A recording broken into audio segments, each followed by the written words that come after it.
So examples of good and bad leadership.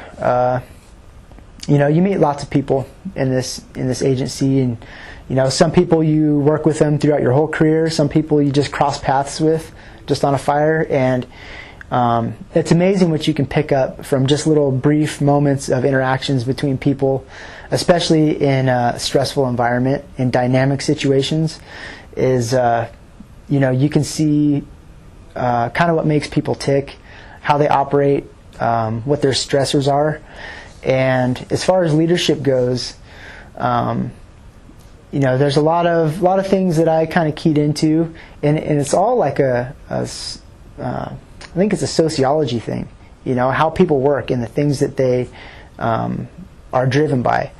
And as far as bad leadership goes, a lot of times those folks, their vision or what makes them tick isn't really in alignment with the duty, respect, integrity that goes with being a hotshot. So it took me a while to kind of pick up on that, but the more that I'm around it, I can see that folks that I don't really jive with as far as their leadership style and what I think is good and bad doesn't align with the vision of what hotshot crews are and what they're historically have been and what they're intended to be.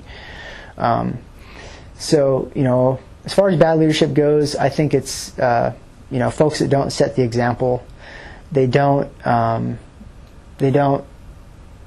suffer with the crews, and when I say suffer, you're uncomfortable, you're miserable for who knows how many days at a time, and the supervisors or the folks that aren't willing to be a part of that and to share in that misery with the others, they're not really the type of leadership that you want around. You want everybody who's going to be a part of the same program and experience the same things, So, and that ties in with good leadership. The good leaders that I have seen are the guys that I try to aspire to be. The ones that set the example, and then they continuously show that. They're not just speaking and telling you that this is the right way, but they actually show you consistently that that's what's right. So, good leadership is somebody who's consistent with the values that they set forth, and they demonstrate that they do that day in and day out.